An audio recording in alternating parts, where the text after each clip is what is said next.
आंकड़े लेकर संदीप, भारतीय जनता पार्टी के बल्ले बल्ले 8 में से 6 बीजेपी के पक्ष में, 2 आम आदमी पार्टी के पक्ष में। बहुत बहुत शुक्रिया चित्रा। एक वो पुरानी कहावत है, सहज पके सो मीठा होए। अभी तक चुनाव आयोग से कितने वोट प्रतिशत मतदान हुआ वो फाइनल आंकड़ा नहीं आया है, लेकिन दिलचस्प बात यह है कि 8-8 एग्जिट पोल आ गए हैं और बाकायदा उन्होंने अभी हमें सीटें भी बता दी है और किसके पक्ष में कितना मतदान हो रहा है ये भी बता दिया है। एक और कहावत है पुरानी, दूध का जला छाछ भी फूंक फूंक कर पीता है। तो 2024 के लोकसभा चुनाव के नतीजे हों, हरियाणा विधानसभा चुनाव हो या महाराष्ट्र और झारखंड के विधानसभा चुनाव हो, तो अमूमन हमने ये पाया है कि तमाम जो एग्जिट पोल्स हैं वो औंधे मुंह गिरते दिखाई दिए। तो अभी आंकड़े तो आ गए हैं और अभी कुछ दिग्गज मैदान में उतरे नहीं हैं।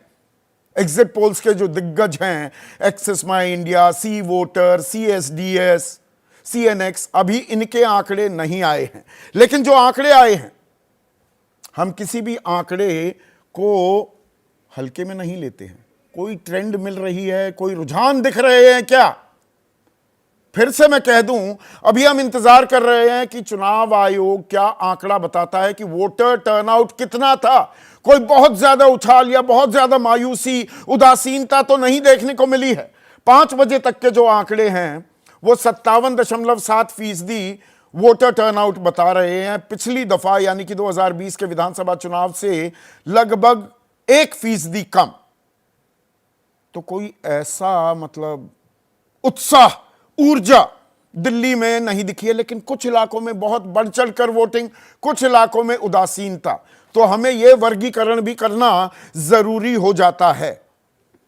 तो ऐसे में पहला एग्जिट पोल ले लेते हैं। वी प्रिजाइड कह रहा है कि आम आदमी पार्टी को 49.2% वोट मिलेगा। पिछली 2 बार लगातार 50 का आंकड़ा पार कर रही थी आम आदमी पार्टी, 53-54% वोट बैंक था। इस बार 50 से नीचे। बीजेपी जो 32 से 38 के बीच में फंसी दिखाई दे रही थी पिछले 25-30 सालों से, वो 42.8% लेती दिख रही है।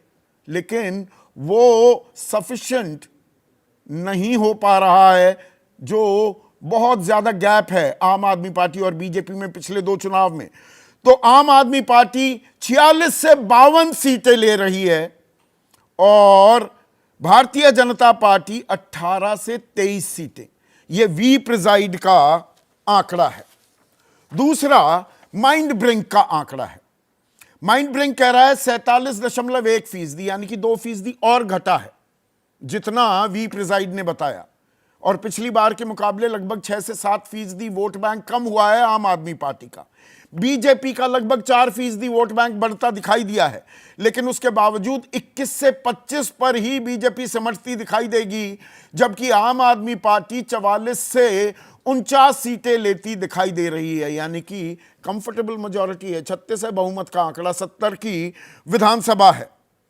और इसमें आम आदमी पार्टी के साथ महिलाओं का पुट ज्यादा दिख रहा है, 52.6%। तो वो 2100 रुपए देने की जो बात है, जो दिया जा रहा है अभी महिलाओं को 1000 रुपए, क्या वो काम करता दिखाई दे रहा है? आधी आबादी में अच्छा खासा पुट यहां बीजेपी 40% ही ले पा रही है। और तीसरा, अभी बाकी सब हम लेते रहेंगे, तीसरा आंकड़ा और आपके सामने पेश कर दूं। मट्रीज का एग्जिट पोल है और इसमें मामूली बढ़त बीजेपी को दिखाई जा रही है। मट्रीज का आंकड़ा दिखाइएगा PCR। बीजेपी को 46% वोट मिल रहा है, जबकि आम आदमी पार्टी 44, यानी कि लगभग 10% कम। और बीजेपी को 8% ज्यादा वोट मिलते दिखाई दे रहे हैं। कांग्रेस 8%, कहने को लगभग 100% इजाफा, 4.25% वोट बैंक था कांग्रेस का। तो यहां पर बीजेपी 35 से 40, टेंटलाइजिंगली क्रॉसिंग दी हाफवे मार्क। और आम आदमी पार्टी को भी सत्ता मिल सकती है। 32 से 37 का आंकड़ा, कांग्रेस 1 सीट लेती दिखाई दे रही है। मेरे साथ देश के वरिष्ठ पत्रकार जुड़ चुके हैं। स्टूडियो में 3 मेहमान तो आ चुके हैं, एक का भी इंतजार है। दिबांग मेरे साथ हैं, जाने माने राजनीतिक विश्लेषक अभय दुबे, राकेश शुक्ला वरिष्ठ पत्रकार हैं, विनोद अग्निहोत्री भी अभी स्क्रीन पर आपको दिखाई देंगे, बीजेपी की तरफ से राजेश शर्मा मेरे साथ हैं, और आम आदमी पार्टी के राष्ट्रीय प्रवक्ता ये भी पत्रकार रह चुके हैं, अनुराग ढांडा भी इस चर्चा में शामिल हो चुके हैं। और यहां पर जो ये हम महा एग्जिट पोल दिखाएंगे उसमें पत्रकारों का पोल भी करेंगे, हम यहां बैठे लोगों की भी राय ले लेंगे। थोड़ा इंतजार करेंगे, पहले फाइनल आंकड़ा तो आ जाए कि कितने लोगों ने वोट दिया। एग्जिट पोल के आंकड़े आ गए हैं, पर ये कभी एग्जैक्ट पोल नहीं होता। लेकिन बातें जिस भी हिस्से में होती हैं राजेश भाई, क्या वो थोड़ी खिलती हुई दिखाई दे रही है? एक एग्जिट पोल में आप मामूली बढ़त दिखा रहे हैं, अभी मैंने जो बाकी दिखाए नहीं हैं उसमें ये आंकड़ा दरअसल 6-2 का है। 6 एग्जिट पोल में आप आगे, 2 एग्जिट पोल में आम आदमी पार्टी आगे। देखिए, मैं आपको बताऊं, विकसित भारत के लिए अब विकसित राजधानी बनाना दिल्ली ने ठान लिया है। 100% आपदा जा रही है, भाजपा आ रही है। लगातार लोगों ने ये घोटालेबाज लोगों के घोटाले पे घोटाले देख लिए हैं, इन लोगों के झूठ पे झूठ देख लिए हैं, इनके यहाँ की गुंडागर्दी देख ली कि कभी ये स्वाति मालीवाल को अपने घर में पिटवाते हैं, कभी चीफ सेक्रेटरी को पिटवाते हैं। ये सारी चीज़ें देख ली है, जनता त्रस्त हो गई है। वो जो आदमी कट्टर ईमानदार बन के आया था वो कट्टर बेईमान हो गया। जो कह रहा था मैं कुछ नहीं लूँगा, उसने सब कुछ ले लिया, पूरी दिल्ली को लूट लिया। जो आदमी कह रहा था मैं भ्रष्टाचार की लड़ाई लड़ने के लिए आया हूँ, वो सबसे बड़ा भ्रष्टों का सरगना बन गया। ये दिल्ली की जनता में आज बखूबी था, जहाँ कहीं भी आप जाओ। मैं आज आपको ये वादा करता हूं, ये सरकार भाजपा की कंफर्म बनेगी। कोई नहीं रोक सकता। ये तो आपने 2020 में कहा, 2015 में कहा, एक बार 3 सीट पर सिमट गए, अपना नेता प्रतिपक्ष नहीं चुनवा पाए, एक बार 8 सीटें आई, 27 साल का वनवास भी है। इस बार थोड़ा अभी ज्यादा अति उत्साह या उतावले तो नहीं होने लगे? अभी ये इंतजार कर ले क्या कि फाइनल वोटिंग परसेंटेज कितनी थी, या खिला ढह गया है, शीश महल तोड़ दिया है, नेस्तनाबूद कर दिया है? सर, शीश महल तो जो लोग कह रहे थे कि हम मकान नहीं लेंगे, वो आदमी 4-4 कोठी को हटा करके 50,000 गज में बना लेता है। जो आदमी वैगनार में चलेगा कह रहा था, वो आदमी काफिला लेके चलता है। ये दिल्ली की जनता ने देख लिया है। अच्छा, प्रधानमंत्री का जो नया मकान बन रहा है उसमें कितने 2700 करोड़ रुपए में बन रहा है? आम आदमी पार्टी के सर, वो अमाउंट आपको पता होगा। प्रधानमंत्री का वो आधिकारिक बंगला है, कोई भी प्रधानमंत्री रहे हैं वहीं रहेंगे। पर ये कोई सीएम का आधिकारिक बंगला नहीं है। निजी बंगला है? नहीं, निजी बंगला नहीं है। दिल्ली में कोई सीएम का आधिकारिक बंगला नहीं है। अलग अलग सीएम अलग अलग, पर ये निजी भी नहीं है ना, पर ये निजी भी नहीं है। पर अलग अलग सीएम अलग अलग बंगलों में रखे हैं। किसी ने कोई इतना बड़ा 4 फ्लैट को तोड़ करके नहीं बनाया था। ठीक है, थोड़े और आंकड़े यहां पर दिखा दूं, क्योंकि पहले 2 में तो थोड़े मुस्कुराए होंगे आप। अनुराग ढांडा, चाणक्य स्ट्रैटेजीज का आंकड़ा भी सुन लीजिए। ये कह रहे हैं बीजेपी 39 से 44 सीटें जीतने वाली है, कंफर्टेबल मेजॉरिटी। आम आदमी पार्टी 25 से 28 सीटें ही लेकर आ पाएगी। कांग्रेस यहां पर सबसे ज्यादा सीटें दे रहा है अभी तक चाणक्य स्ट्रैटेजीज, 2 से 3। तो कांग्रेस के लिए तो ये मतलब खुशखबरी, ये तो इन्फिनिटी इंक्रीज है। 0 सीट से अब जितना एक भी आएंगी तो मतलब वो इन्फिनिटी, वो मैथमेटिकल एक थोड़ा सा इसमें मजाक किया जा सकता है। पोल डायरी का जो एग्जिट पोल है, इसमें बीजेपी काफी बड़ी बढ़त के साथ सरकार बनाती दिख रही है। एग्जैक्ट पोल नहीं है, ये एग्जिट पोल है। बीजेपी 42 से 50 सीटें, आम आदमी पार्टी 18 से 25, कांग्रेस को 2 सीटें। और यहां पर वोट परसेंटेज जो है, इस पर भी गौर करने की जरूरत है। वोट परसेंटेज में ऐसा नहीं कि दिन रात का कोई अंतर है, पर हां, बीजेपी 45%, 7% वोट ज्यादा लेती दिख रही है। 38 के करीब उन्होंने वोट लिया था पिछली बार, वोट शेयर था। आम आदमी पार्टी के वोट शेयर में लगभग 12% की यहां पर गिरावट हो रही है। कांग्रेस 9%, दहाई का आंकड़ा, यहां भी पार नहीं कर रही है। तो पहले 2 के बाद लगातार 3 एग्जिट पोल अनुराग झटका दे रहे हैं। देखिए, मुझे लगता नहीं है संदीप जी, झटका इसलिए नहीं है क्योंकि हमारा थोड़ा आंकड़ा फिट नहीं बैठता एग्जिट पोल के साथ। ये पुराना इतिहास है, आप तो सारे नंबर्स जानते ही हैं, 13, 15, 20, 22, क्या ही बताएं। तो इसमें जो भी एग्जिट पोल आ रहा है उसमें 20-22 सीटें जोड़ लीजिए तो हमारा एक्चुअल नंबर आ जाएगा, उसमें कोई गलत नहीं है। जहां तक आपने कहा कि अभी तक ये नंबर नहीं आया है कि कितनी वोटिंग हुई है, मैं आपको बता देता हूं, जो हम ग्राउंड के टच में हम लगातार फीडबैक ले रहे हैं। 65 से 67% के बीच में वोटिंग होगी संदीप जी, जब फाइनल फिगर आएगा। और ये 67% जो 2015 में वोटिंग हुई थी दिल्ली के अंदर, लगभग उसको टच करेगा इस बार की वोटिंग भी, क्योंकि इस बार महिलाओं ने अनप्रेसिडेंटेड वोटिंग की है। ये नंबर सब बाद में निकल के आएंगे, क्योंकि हम रियल टाइम में ऑब्जर्व कर रहे थे, सारी जगह से फीडबैक ले रहे थे, तो इसलिए हमें पता है। एक मिनट, अभी चुनाव आयोग ने 5 बजे तक का आंकड़ा 57.7% बताया है। हर घंटे 3 बजे से ये 10% बढ़ा, तो मतलब 1 घंटे में 5%। तो अनुमान 62 का होना चाहिए। आप कह रहे हैं 65-67, बाद में ये तो नहीं भेड़िया आया, अरे ये तो 62 होना चाहिए था, 63, ये 65-67 कैसे हो गया? ये आपका आंकड़ा है। आप कह रहे हैं कि हमारी पल्स और जो हम रियल टाइम डेटे का ट्रैक कर रहे हैं, बाद में हल्ला तो नहीं काटेंगे? नहीं, ये जो इस वक्त जो माहौल है दिल्ली के अंदर, आप अभी भी देखेंगे संदीप जी, तो कई जगह से आपके पास भी फीडबैक आएगा कि 7, सवा 7 बजे तक वोटिंग चली है कई जगहों पर। तो मुझे लगता है कि जो हमारा एक अंदाजा है 65%। नहीं, वो जो आप 2015 का जो जिक्र कर रहे हैं वो मैं समझ रहा हूँ, इशारों में बोला। हाँ, इशारों में आप कह रहे हैं 2015 वाला वोटर टर्नआउट है, मतलब हम तो 67 लेकर आए थे जी 2015 में। इशारों में यही कह रहे हैं ना? नहीं, मैं संदीप जी वो नहीं कह रहा हूं। मैं तो आपको ये बता रहा हूं कि ये जो एग्जिट पोल हैं, ये तो दोपहर को ही आंकड़े कुछ लोगों ने बता दिए थे कि 40-45 बीजेपी के दिखा देंगे इस बार एग्जिट पोल। लेकिन हम जब ग्राउंड पर 6 बजे तक जो फीडबैक मिला है, मैं उसके आधार पे बता रहा हूं। और इसलिए मैं कह रहा हूं कि हम कन्विंस्ड हैं, हम अपने आप में कॉन्फिडेंट हैं कि हम सरकार बना रहे हैं, अच्छे मैंडेट के साथ सरकार बना रहे हैं। मैं तो अच्छे मैंडेट का क्या मतलब है? अच्छे मैंडेट का क्या मतलब है? 46 से 52 दे रहा है वी प्रिजाइड, माइंड ब्रिंक आपको 44 से 49 दे रहा है। 40 सीटें कंफर्टेबल तो 40 भी हैं, या पार्टी टूट जाएगी? संदीप जी 55 से ऊपर सीटें संदीप जी आएंगी हमारी, आप देख लीजिएगा जब रिजल्ट आएगा। और इसमें जो हमारा अंदाजा है, महिलाओं का जो वोटिंग अनुपात है, आपको आश्चर्य होगा कि 1:10 है, कि अगर एक महिला बीजेपी को वोट कर रही है तो 10 महिलाएं आम आदमी पार्टी को वोट कर रही हैं। इस तरीके का तो थोड़ा बढ़ा चढ़ाकर आपने बता दिया, ये तो पिछली बार भी ऐसा नहीं हुआ था। मुझे लगता है कि पिछली बार नहीं हुआ था, लेकिन इस बार हो रहा है। मुझे लगता है कि ये जो एग्जिट पोल्स हैं ये गलत साबित होंगे हमेशा की तरह, और इसमें 20-22 सीटें जोड़ लीजिए, उतनी सीटें हमारी आएंगी। दिबांग, मतलब यहाँ पर सीधे सीधे अनुराग की बातों को थोड़ा फेस वैल्यू पर लूँ। अभी 2 बचे हुए हैं एग्जिट पोल, मैं अभी उन्हें रोक रहा हूँ।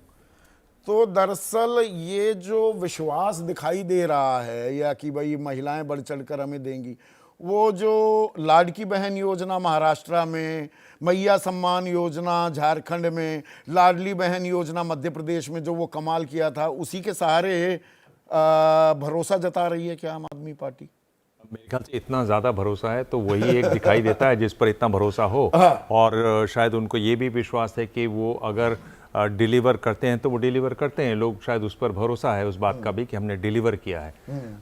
बाकी अभी भी मुझे लगता है कि चुनाव हो गए हैं, प्रचार हो गया है, पोलिंग हो गई है। पर वो devil lies in the detail ना। जब तक हमें एग्जैक्ट ये ना पता लगे महिलाओं ने कितनी वोटिंग की है, पुरुषों ने कितनी की है, महिलाओं ने पुरुषों से ज्यादा की है या नहीं की है, मुसलमानों में वोटिंग, मुसलमान बहुल सीटों में 12 सीटें हैं, वोटिंग कितनी हुई है, दलित बहुल जो आरक्षित सीटें हैं वो 12 सीटें हैं, वहां पर कितनी वोटिंग हुई है, उससे पहले आकलन थोड़ा सा टेढ़ी खीर नहीं हो जाता है क्या?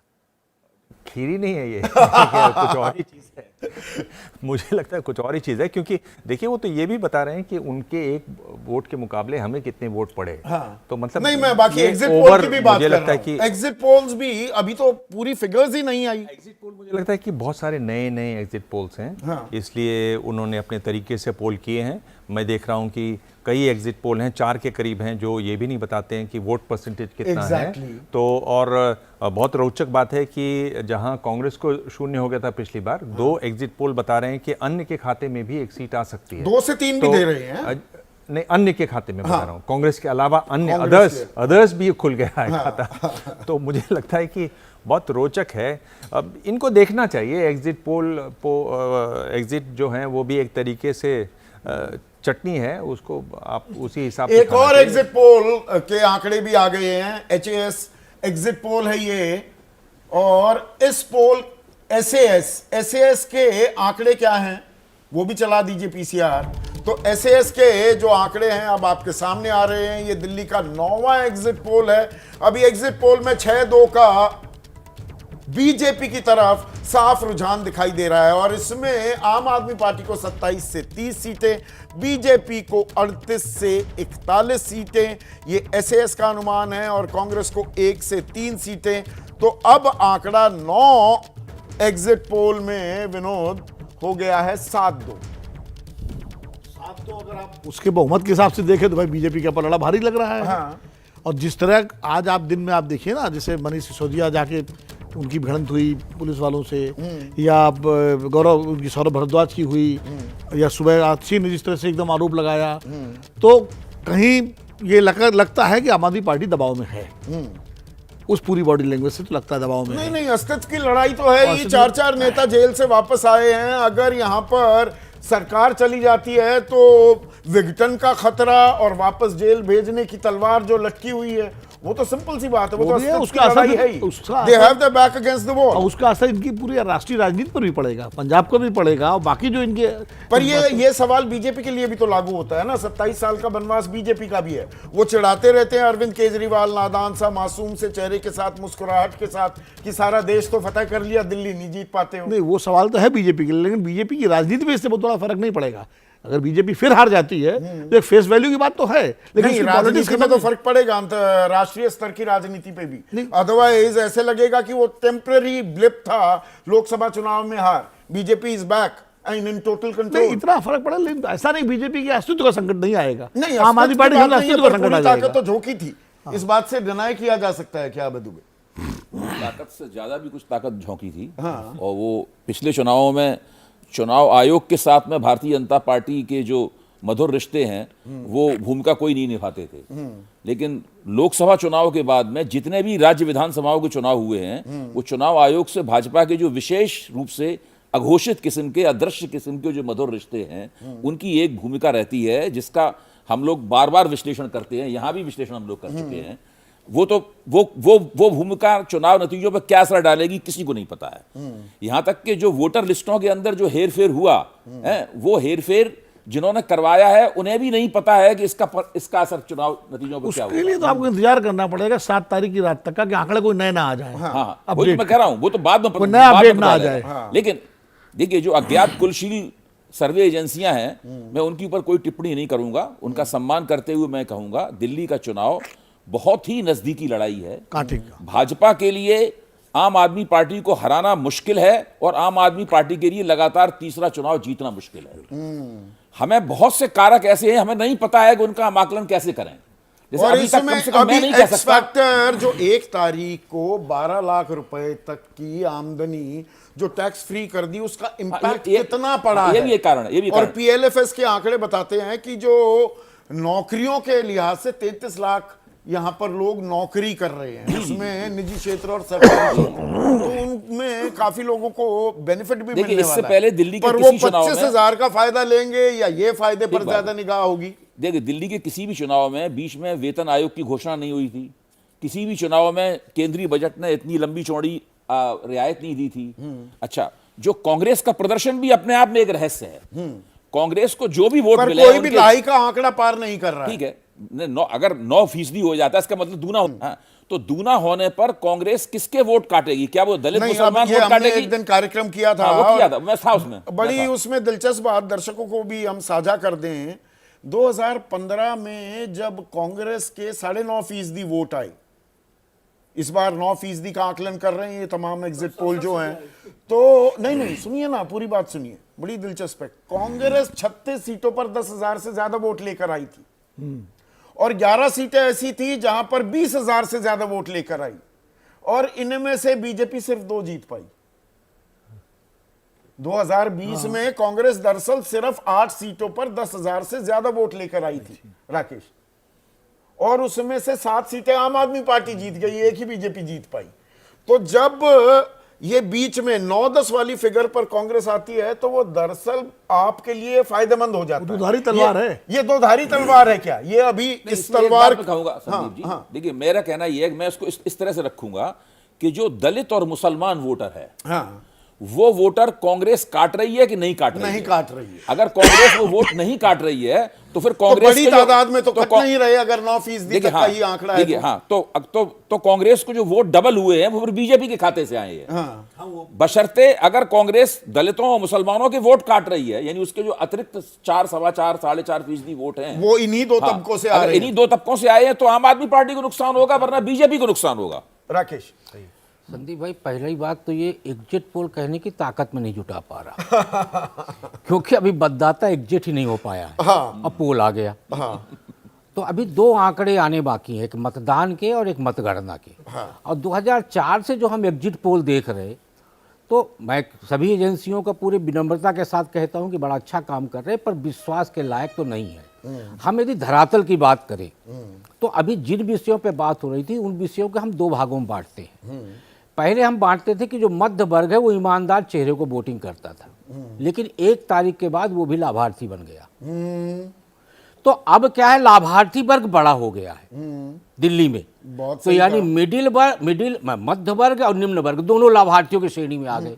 तो अब जो निम्न वर्ग है उसको अरविंद केजरीवाल जी ने लाभ का चश्मा लगा के दिखाना शुरू किया।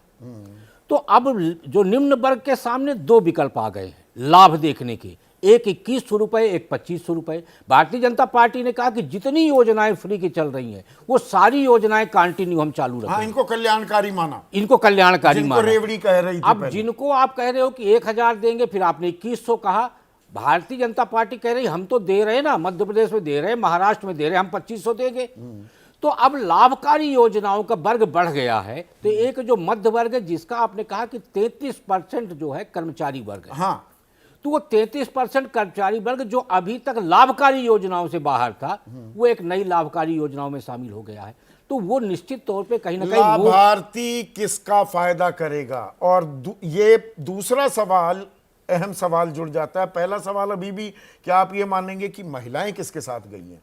वो तो ओरिजिनल लाभार्थी है। 2100-2500 के खेल में वो किसके साथ रहे? तो महिलाओं में भी हम दोनों वर्ग देखेंगे, मिडिल क्लास की भी महिलाएं और निम्न क्लास की भी महिलाएं। तो निम्न क्लास की महिलाओं को आज सबसे बड़ा फायदा क्या मिल रहा है? बस सर्विस का। क्योंकि निम्न क्लास की महिलाएं घरेलू कामकाज में नहीं, ये व्यस्त हैं। महाराष्ट्र, झारखंड और मध्य प्रदेश वाला सिलसिला क्या दिल्ली में भी चलेगा? तो एडवांटेज नहीं, आप होगा। अगर डबल इंजन पर ध्यान दिया है महिलाओं ने और 12 लाख वाला भी प्ले में आ गया, तो फिर वो डबल इंजन यानी कि बीजेपी की तरफ जाती दिखाई देगी। नहीं, मैं वही कह रहा हूं ना कि मिडिल क्लास में भी महिलाएं जो है कामकाजी महिलाएं हैं, उनको भी तो 12 लाख का फायदा मिलेगा। हाँ। और जो निम्न वर्ग है वो निम्न वर्ग ये देखेगा कि 2100 की जगह पे हमको 2500 रुपए नगद मिलेगा और बस फ्री रहेगी, पानी फ्री रहेगा, बिजली फ्री रहेगा। तो वो 2100 की जगह पे 400 रुपए ज्यादा लेना पसंद करेंगी ना, यदि लाभकारी देखा जाए तो वो कैलकुलेट करेंगे कि जो केजरीवाल जी कह रहे हैं कि हम 25,000 रुपए दे रहे हैं, जो भारतीय जनता पार्टी की सरकार आएगी तो बंद कर देगी।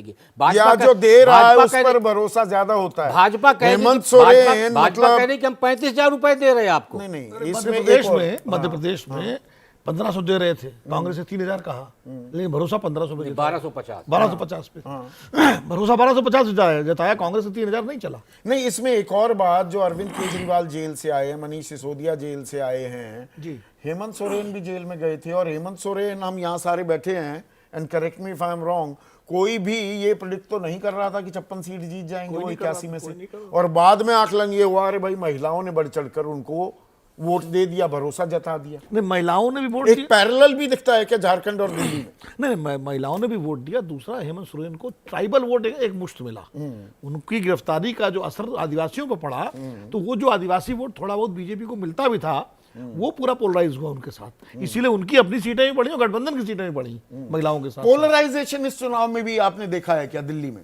दिल्ली 2020 जैसा चुनाव नहीं हुआ, जैसी पोलराइजेशन तब हुई थी, उम्मीद यहां लगाई जा रही थी, पर वो नौबत नहीं आई है दिल्ली।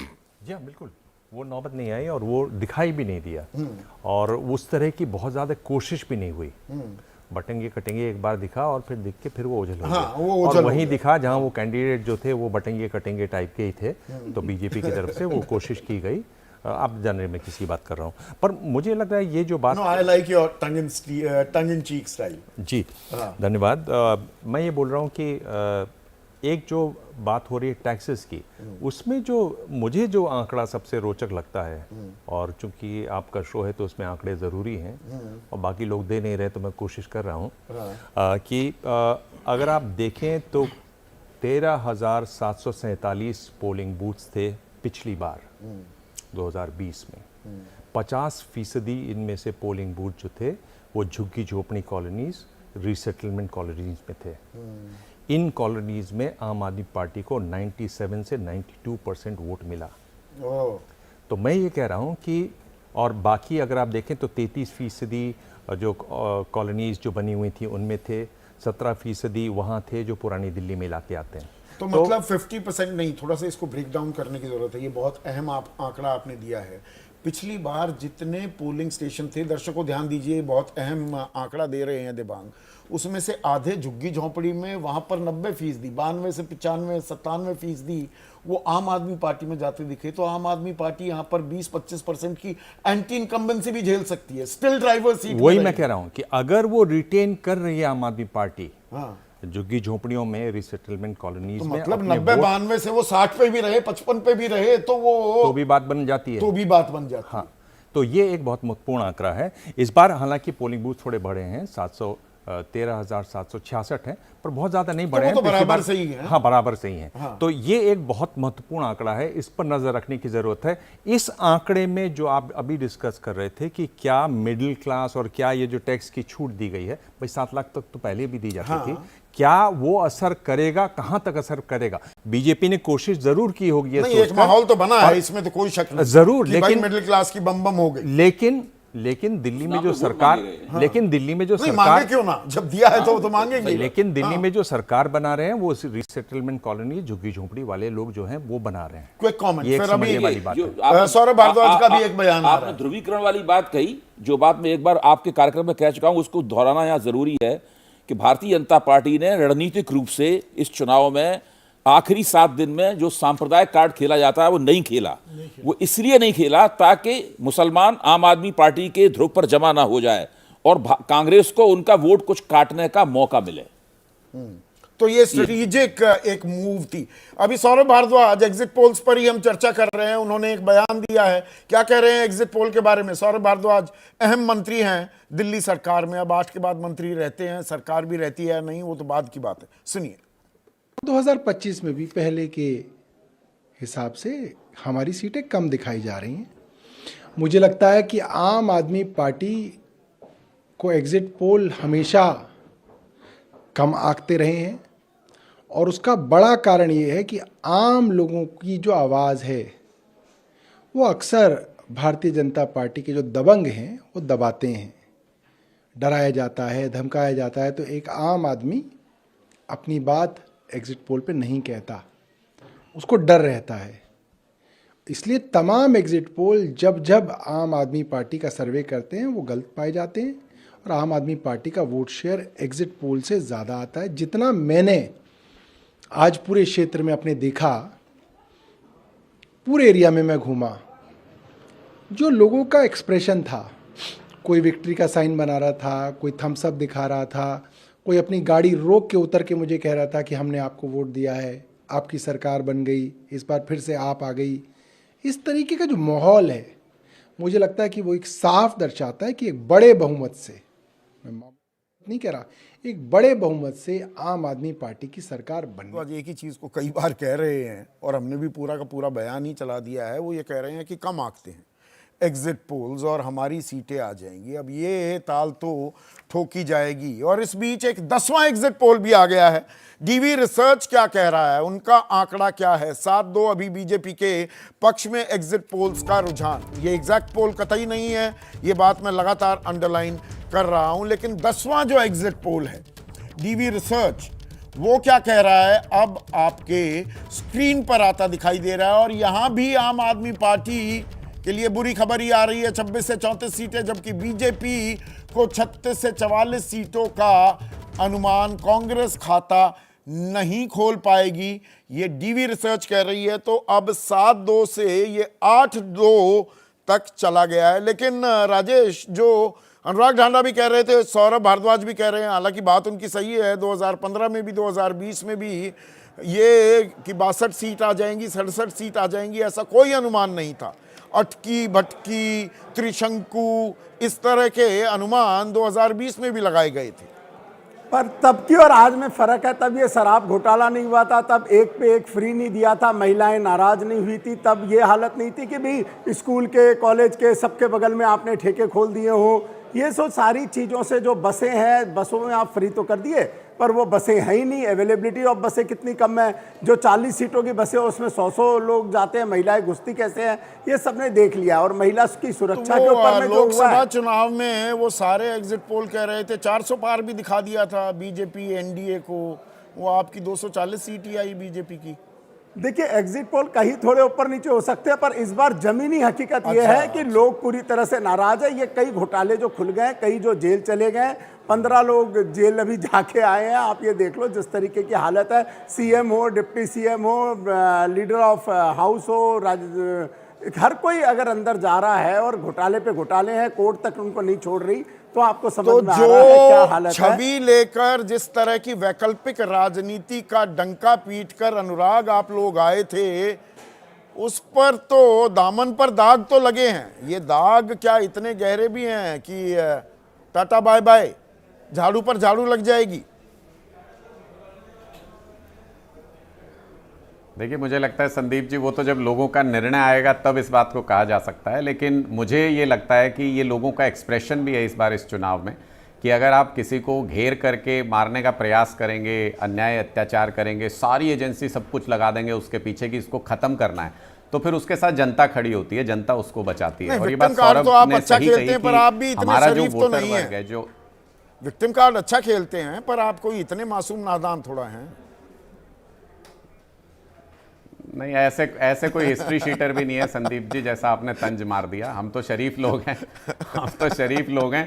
अपनी बात को ज़रा ज़ोर से कह दे तो वही बात है कि अपनी बात को ज़रा ज़ोर से कह दें तो ये कहते हैं अरे ये आम आदमी इतना ज़ोर से क्यों बोल रहा है। और दबंग लोग कितनी मर्जी गुंडागर्दी करें, इस चुनाव में तो हद कर दी, मतलब वैन तोड़ दी, पैसे बांट दिए, सब कुछ कर दिया, लेकिन वो फिर भी शरीफ हैं। तो ये तो ठीक है, मतलब देखने का नज़रिया अपना अपना। लेकिन मुझे लगता है कि हम वही बात उठाते आए हैं जो उठानी बहुत ज़रूरी थी और लोगों के लिए उठाई है, अपने लिए कुछ नहीं उठाया। लोगों के लिए हमेशा उस मुद्दे को उठाया, उसके लिए लड़े भी, उसके लिए एक हद तक हमने एक हदें भी पार की हैं, लेकिन वो हमेशा किसी न किसी मुद्दे को लेकर, किसी बात को लेकर के रहा है। और जब अब चुनाव आयोग को भी जब हम कह रहे थे कि वो आंखें बंद किए बैठे हैं, तो जब कल चुनाव आयोग ने मिलने का समय दिया और आश्वासन दिया, तो हमने उसको भी बोला, अरविंद केजरीवाल जी ने उसको भी बोला कि देखिए इन्होंने अनप्रेसिडेंटेड तरीके से जो साइलेंस टाइम होता है उसमें मिले हमसे, हम उनके धन्यवादी हैं। तो जो सही बात होगी वो कही जाएगी, लेकिन जो गलत है वो बर्दाश्त नहीं करते, बस इतना ही कसूर है संदीप जी हमारा। ठीक है, एग्जिट पोल के आंकड़े तो आ रहे हैं, पर एग्जिट पोल नहीं, पत्रकार हैं, सालों साल काम किया है, एड़ियाँ घिसी हैं, लोगों से मिलते हैं, नब्ज भी टटोलते हैं, मेरे साथ बैठे हुए हैं सभी। तो अबे दुबे आपका पोल भी ले लें।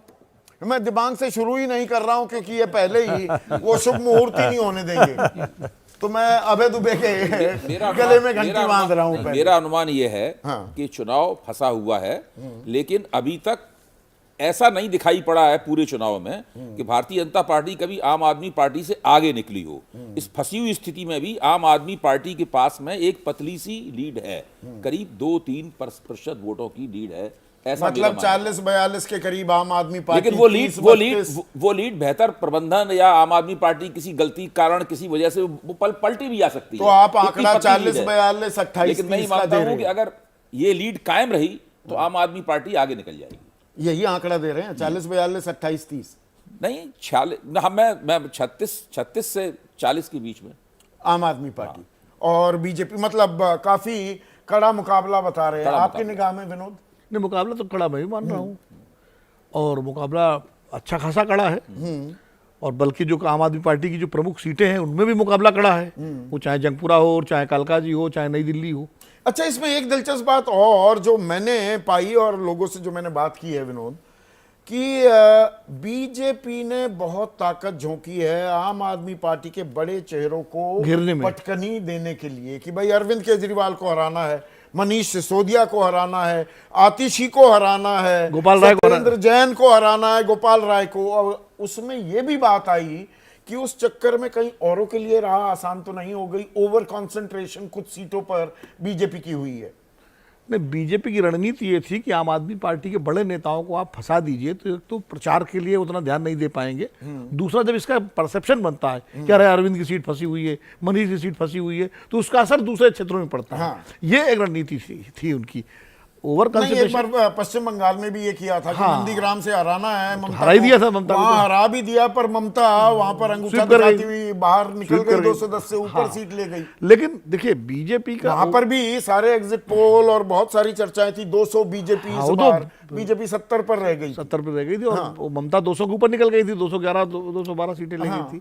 तो वो देखिए दिक्कत क्या है कि बीजेपी के साथ ओवर कंसंट्रेशन की प्रॉब्लम नहीं है, क्योंकि साधनों में, संसाधनों में, नेताओं की फौज में, कार्यकर्ताओं की फौज में, संघ के तंत्र में, सारे तंत्र उसके पास हैं।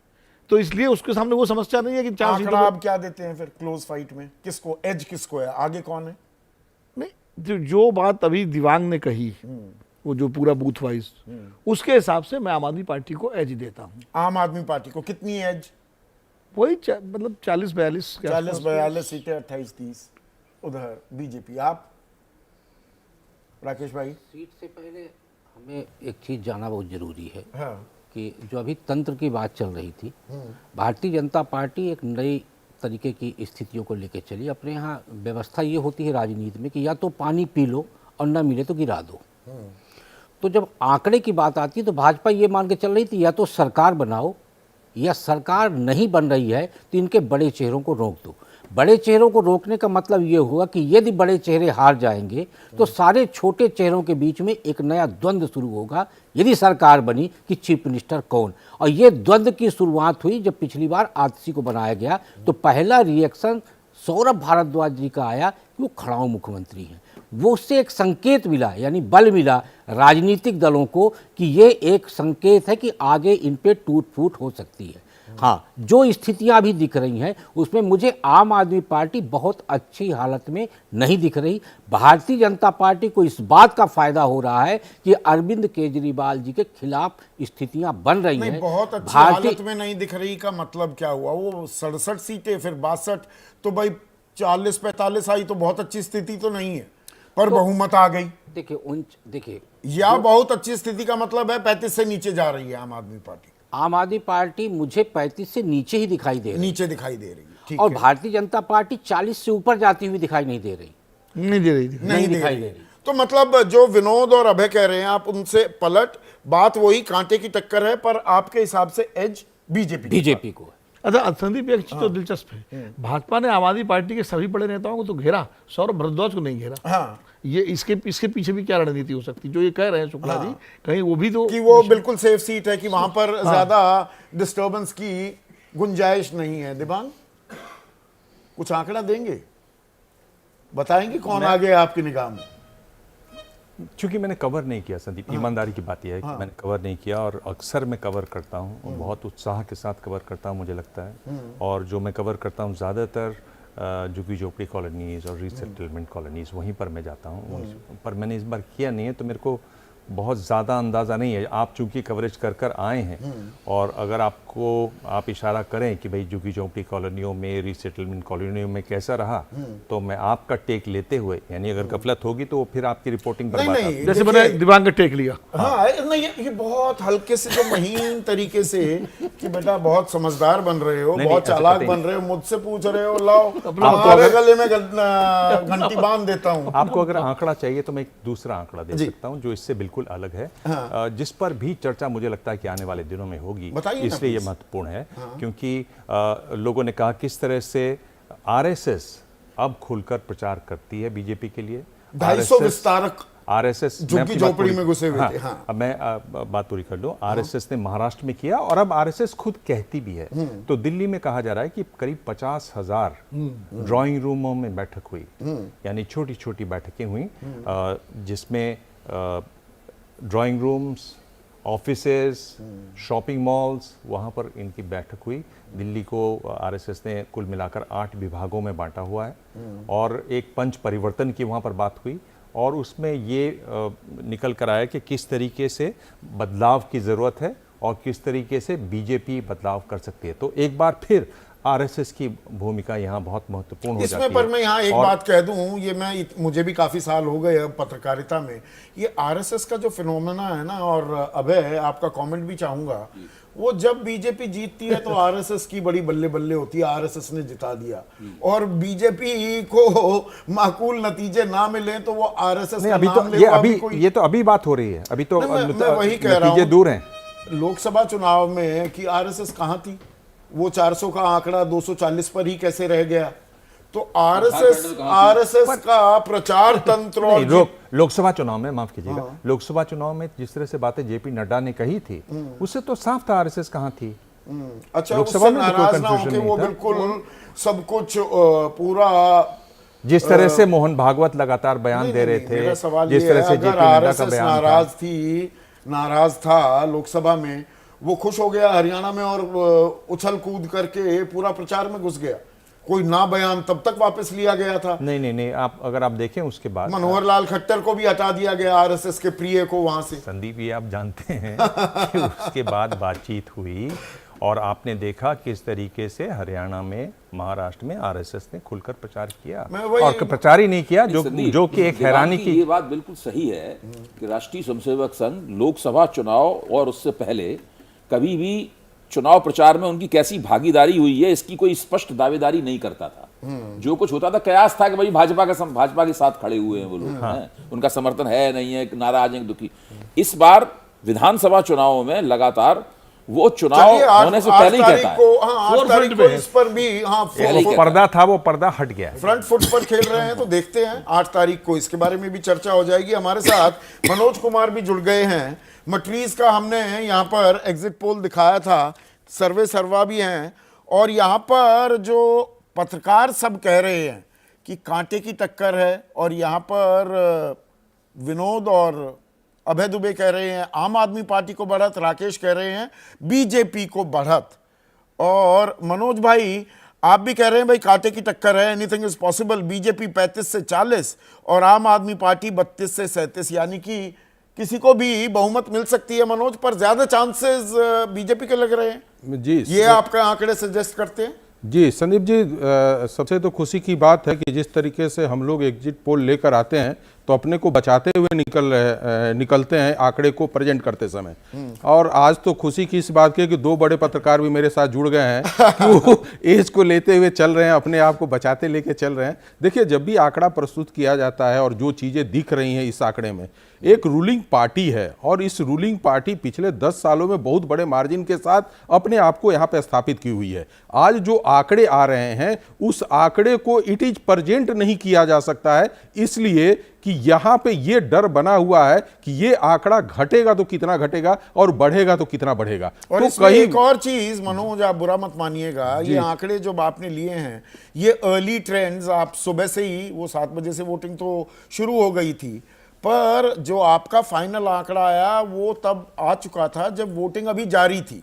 वो लास्ट मिनट पे, आखिरी घंटे में कौन आया और वो किसके पक्ष में आया, कई बार लास्ट घंटे की वोटिंग भी चुनाव पलट देती है। शायद आपके पास वो आंकड़े नहीं गए, लेकिन मैं एबीवीपी को ये बातें बता चुका हूं कि भारतीय जनता पार्टी का जो मैनेजमेंट होता है कि लास्ट आवर जो 3 घंटे का पोल बचेगा उसमें किस तरीके से पोल कराना, जैसे उन्होंने मध्य प्रदेश में किया, उन्होंने महाराष्ट्र में किया, और अंतिम समय में जो उसने पोल कराकर अपने को निकाला, आम आदमी पार्टी ने भी ये कोशिश यहाँ पे किया है। लेकिन सामने वाला जो था वो उसकी यही क्या कहिएगा, पूरी रिसर्च बची हुई कि लास्ट में कैसे पोल कराना है। तो भारतीय जनता पार्टी सामने थी, तो आम आदमी पार्टी का जो हम लोगों ने 3 बजे तक देखा था वो 7 से 8% बीजेपी और आम आदमी पार्टी में डिफरेंस आ गया था वोट ऑफ परसेंटेज पे, लेकिन वो कवर करता चला गया। दूसरी बात है कि आम आदमी तो पार्टी, लास्ट आंकड़ा कब तक का? मैं 5 बजे शाम तक का आंकड़ा लिया हूं। 5 बजे तक ना, मैं वही तो पूछ रहा हूं। 6 बजे तक तो चली है वोटिंग मनोज, और 6 के भी, उसके बाद भी लोग 6:30 पौने 7 तक कुछ पोलिंग बूथ्स में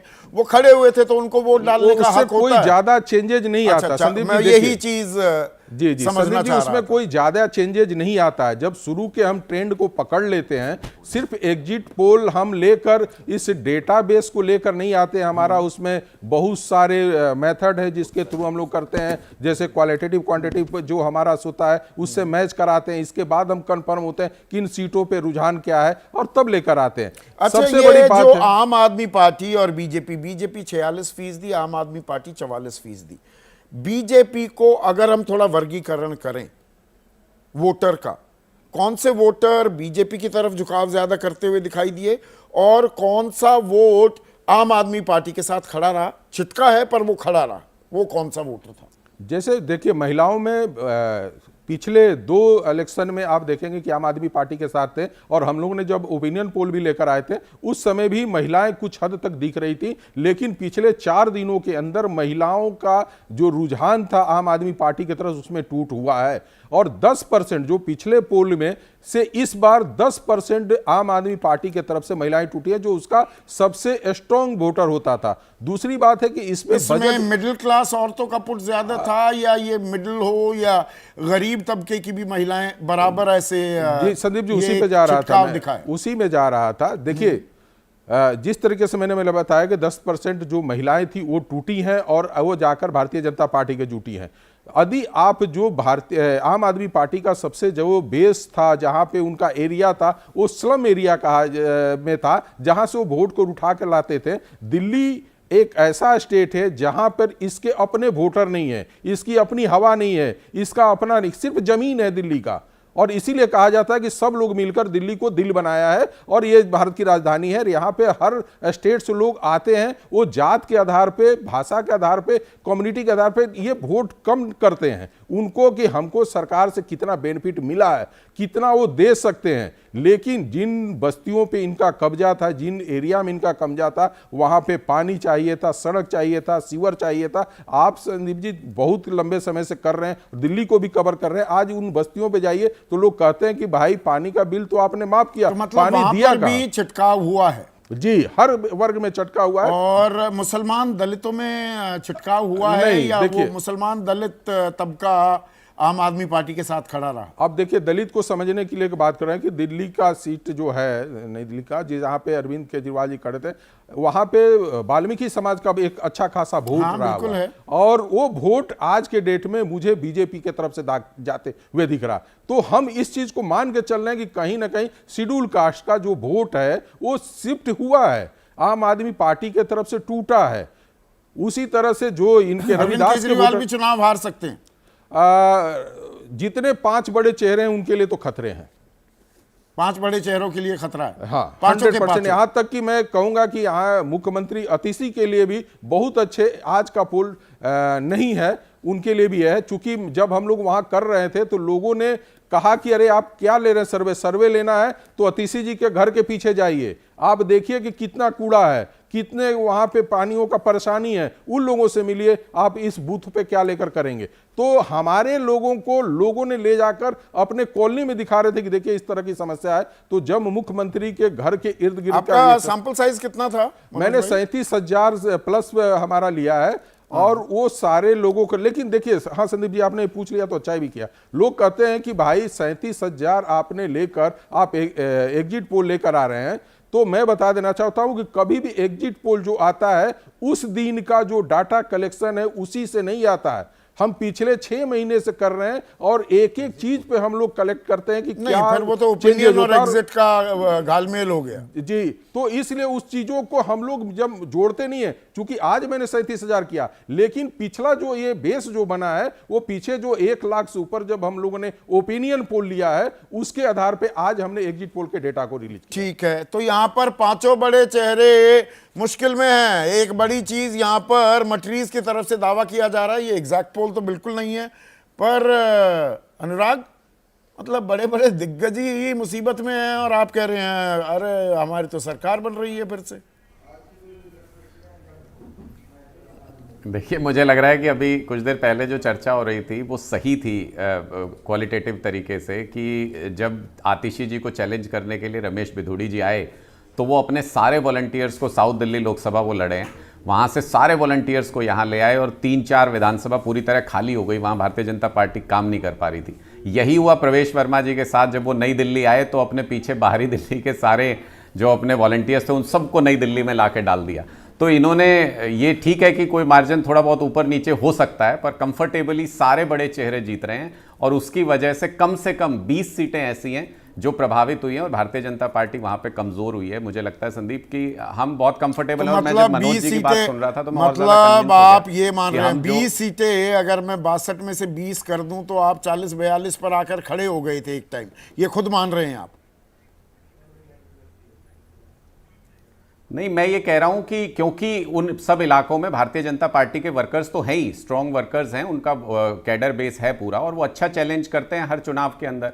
लेकिन चूंकि इनके बड़े चेहरे यहां आए और इन्होंने प्रेस्टीज इशू बना लिया उसको और पूरी ताकत यहां पे झोंक दी, और इनके लिए भी आप देखें पॉलिटिकल करियर का सवाल था, रमेश बिधूड़ी के लिए भी, प्रवेश वर्मा के लिए भी, तो इन्होंने सारी ताकत यहां लगाई, जिसकी वजह से जो ओरिजिनली जहां से बिलोंग करता है बीजेपी का वर्कर, वो सारा वहां से शिफ्ट हुआ और वो हमको एहसास हो रहा था फील्ड के ऊपर कि इनकी पकड़ वहां पे वीक हो गई है।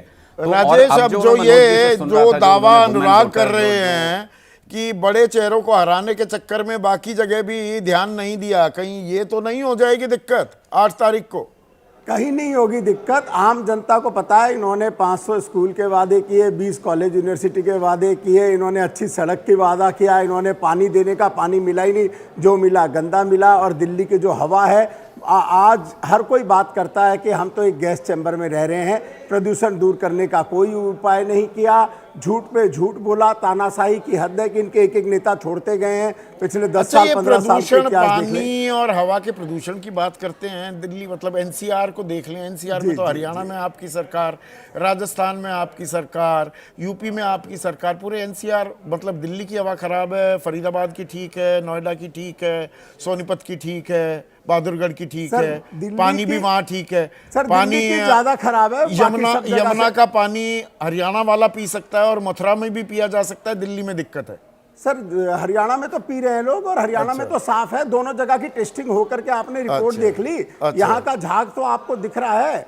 जो महिलाएं हमारी गई थी छठ पूजा पे, उन लोगों के आप पूछो क्या हालत थी, किस तरह से बदबू आ रही थी जब वो अंदर खड़ी हुई थी। आप उन लोगों का कई टीवी वालों ने इंटरव्यू लिया और आपने सुना ये। तो ऐसी चीजें जेन्युइन है सर, अगर आप जेन्युइन है। चलिए, अभी तो आज हमने एग्जिट पोल पर ही चर्चा की है, एग्जैक्ट पोल तो आ जाएंगे, 8 तारीख है, कोई ज्यादा दिनों की बात नहीं है। अब शनिवार, शनि किस पर भारी पड़ेगा और किसका नंबर आगे निकल जाएगा, ये आने वाला वक्त बताएगा। पर यहाँ पर मैं अभी ब्रेक लेने वाला था, पीसीआर कह रहे हैं कि नहीं, दिमाग से तो पूछना ही पड़ेगा आंकड़ा पहले, तभी हम ब्रेक लेंगे। अब उन्होंने रोक दिया मुझे ब्रेक लेने से। कोई ऐसा वेरिएबल है जिसको हम अभी मिस कर रहे हैं दिबांग, जो दिल्ली के चुनाव का अंतिम नतीजा जो आने वाला है उसे तय करेगा? मेरे ख्याल से हम लोगों ने काफ़ी कुछ कवर किया है और अगर आप देखें तो एक ये जो बात भी हमने कवर कर ली कि कांग्रेस का अगर परफॉर्मेंस अच्छा होता है तो किसका नुकसान या फायदा होगा। और ये मैं अब कांग्रेस क्या अक्रॉस बोर्ड ये 9% लेके आ रही है, तो फिर तो कोई ऐसी बड़ी सीटें नहीं होंगी, इक्का दुक्का सीटों के अलावा, या 10 सीट है या 20 सीट है। कांग्रेस, क्योंकि आदेश वो लगातार कह रहे थे, कांग्रेस ने एक वेल कैलिब्रेटेड एक नीति बनाई है कि 15 सीट पे तो हमें पूरी मजबूती से लड़ना है। ये 15 सीटों का ही बड़ा पुट दिख रहा है, ये 9% वोट बैंक। ये जो देखने वाली बात होगी। जो आप बहुत कॉन्फिडेंस से बोल रहे हैं, उतना कॉन्फिडेंस उस पर मुझे नहीं है, माफ कीजिएगा। और जैसे अभी आप बात भी कर रहे थे तो वो कह रहे थे जब हम आंकड़ा पेश करते हैं तो अपना बचाव करते हुए पेश करते हैं। मुझे लगता है जब आप आंकड़ा पेश करते हैं तो जो आंकड़ा है वो पेश करते हैं। आप बचाव का जो ये चक्कर आ जाता है कि आप एजेंसीज बचाव अपना करना चाहती हैं, उस हिसाब से जब आंकड़ा पेश करती हैं तो आंकड़ा और जो बचाव का आंकड़ा है उसमें अंतर आ जाता है। और मैं उसी से ये समझता हूँ कि मेरे ख्याल से 9% का आंकड़ा अभी उस पर रिजर्व करना चाहिए, हमें इंतज़ार करना चाहिए, अभी इंतज़ार करना चाहिए। और यहाँ पर खेल ऊपर नीचे देखिए, आम आदमी पार्टी का वोट बैंक कितना गिरता है और जो गिरता है उसमें से कांग्रेस के खाते में कितना जाता है और बीजेपी के खाते में कितना जाता है। क्या इसी पर 8 फरवरी के नतीजे तय होने वाले हैं। आज सीधा सवाल में तो बस इतना।